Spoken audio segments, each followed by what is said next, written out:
I'm Adam Mamawala. I'm a stand-up comedian based out of New York City. Yeah, I mean, I think what I do, I want to believe it's more like intellectual. I like when I get good feedback from comedy clubs and stuff like that.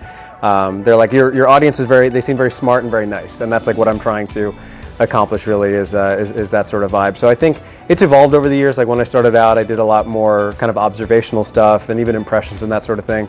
I think as I've evolved as a person, my comedy has evolved as well, and now it's a lot of like, you know, autobiographical stuff. Whatever's going on in my life at that time is what I like to talk about. But yeah, I always want it to feel like a heightened conversation. Like I don't want it to feel like a performance. I want people to like feel like they've gotten to know me.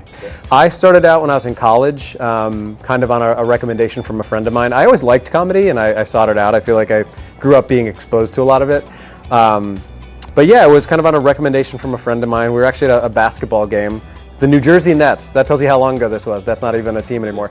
But I was just kind of like making observations throughout the game and being sarcastic and just talking the way that I always talk.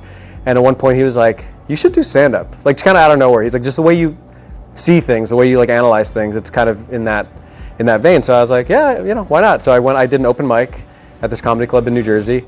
It went, I'm sure if I could see the footage now, I'd be like, this is terrible. But at the time, it went well enough that I got laughs, and I was like, okay. So then throughout college, I did it kind of as a hobby, and then towards like junior, senior year, I was entering contests, I started winning a couple things, and I was getting enough feedback from people where they were like, oh, this might be like more than a hobby, like this could be something that you could actually do with your life. So at that point, I just kind of took a risk. I think I'm just like, I've been doing this long enough that I'm always kind of looking at things through that lens.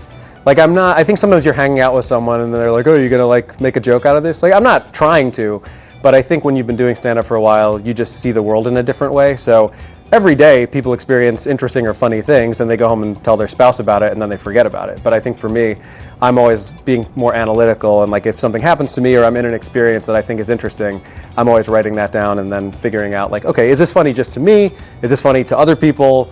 And kind of, I figure out a lot of my stuff on stage. I'm not the sort of person who wakes up and like writes for an hour and writes every word down. I'll jot down ideas or notes and then I'll figure it out on stage.